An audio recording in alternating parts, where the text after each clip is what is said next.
Nah, media seperti Kompas diharapkan menjaga agar polarisasi tidak diartikan sebagai perpecahan. Tapi kalau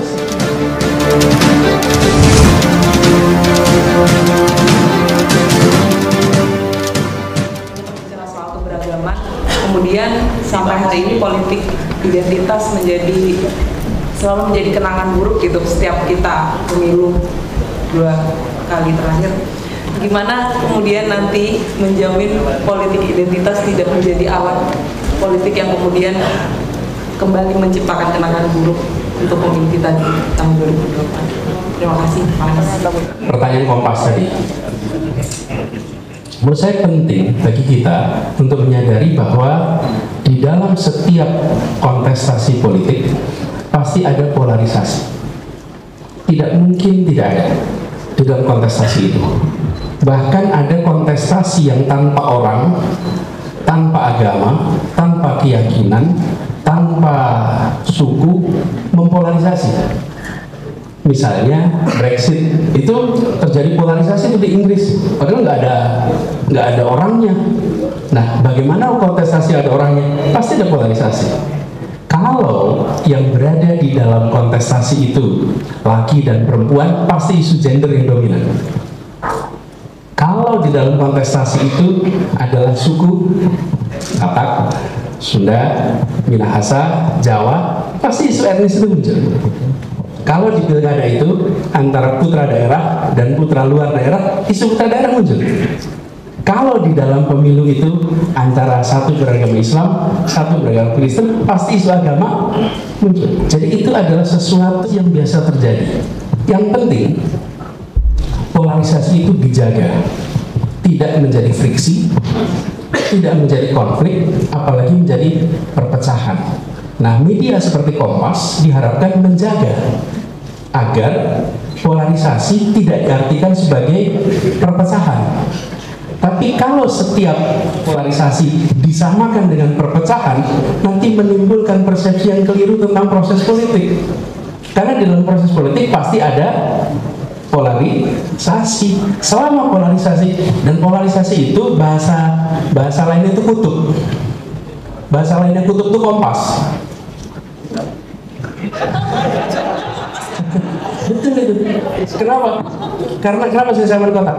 Karena Kompas itu hanya berfungsi kalau tidak ada kutub di dalamnya. Tapi kalau ada kutub di samping Kompas, maka Kompas tidak lagi menentukan arah. Ya kan? Betul nggak? Coba bayangkan dulu. Kalau Anda, ini Kompas K kecil ya, bukan Kompas K besar nih. Ini Kompas K kecil nih. Jadi Kompas K kecil, Kompas itu penentu arah. Dia akan menentukan arah dengan benar bila tidak ada kutub di dalamnya, atau bila tidak ada kutub di dekatnya. Tapi kalau ada kutub di dekatnya, maka Kompas itu tidak lagi bisa menunjukkan arah. Nah, karena itu penting sekali bagi kita untuk tahu fase ini. Jojo ya Tuhan itu. Bagaimana polarisasi itu dijaga. Lalu apa yang dilakukan? Bagi yang menjadi pemenang di dalam sebuah kontestasi, dia berkewajiban untuk merangkul semua. Bagi yang tidak berhasil dalam kontestasi, dia menerima hasil. Dengan begitu, demokrasi akan mengalami kemajuan. Tapi kalau yang menang tidak merangkul semua, lalu yang kalah tidak mau menerima hasil, ya demokrasi akan rusak. Nah, bagaimana? Itulah yang kita kerjakan di Jakarta. Yang menjadi pemegang kewenangan harus merangkul semua, tidak lagi menengok dulu memilih apa. Itu juga yang harus dikerjakan ke depan, dan itu akan dikerjakan ke depan. Gitu ya. Terima kasih.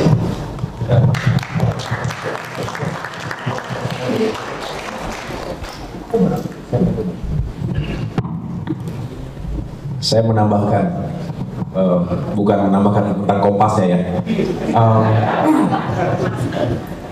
Saya ingin memperkuat lagi, kan tugasnya memperkuat gitu. Perubahan dan perbaikan intinya begitu. Nah, yang kita bahas sekarang adalah lagi-lagi demokrasi kita yang menurun kualitasnya. Udah deh, kita nggak perlu lagi menggunakan diksi yang lain. Terjadi kemunduran demokrasi di Indonesia. Ini bukan observasi kacangan atau hanya komentar sebagai partai oposisi. Walaupun kami punya hak untuk melakukan observasi juga dan penilaian sekaligus feedback secara konstitusional. Tetapi ini juga menjadi observasi kalangan internasional. Kita juga tidak harus mengatakan apa yang mereka sampaikan dan nilai itu adalah selalu benar. Ya tidak juga harus begitu. Tetapi apa iya sebagai warga dunia kita tidak mendengarkan pandangan dan feedback dari sejumlah negara. Negara barat juga banyak yang kacau demokrasinya hari ini. Amerika Serikat sendiri, negara-negara di Eropa banyak yang nggak bisa jadi contoh demokrasi yang baik. Tetapi kita juga jangan ikut-ikutan kemudian menjadi elemen yang akhirnya makin mundur ke belakang. Bukankah semangat demokratisasi itu tidak akan berakhir sampai kapanpun? Ini yang kita harapkan, bahwa demokrasi juga benar-benar dijalankan bukan hanya dengan ukuran-ukuran regularitas kepemiluan. Memang kita setiap 5 tahun sekali melaksanakan pemilu, melaksanakan pilkada. Itu salah satu indikator, tetapi tidak cukup hanya dengan sudah dijalankan pemilu, sudah dijalankan pilkada. Pertanyaannya adalah kualitasnya bagaimana? Apakah benar demokrasi dan pemilu tadi melahirkan pemimpin-pemimpin terbaik, wakil-wakil rakyat terbaik yang bisa membawa perubahan dan kemajuan? Kalau tidak, ya kita harus koreksi. Kita harus melakukan kontemplasi sebagai bangsa agar jangan demokrasi ini makin tidak jelas arahnya. Berbagai kemunduran terjadi akibat merajalelanya politik uang.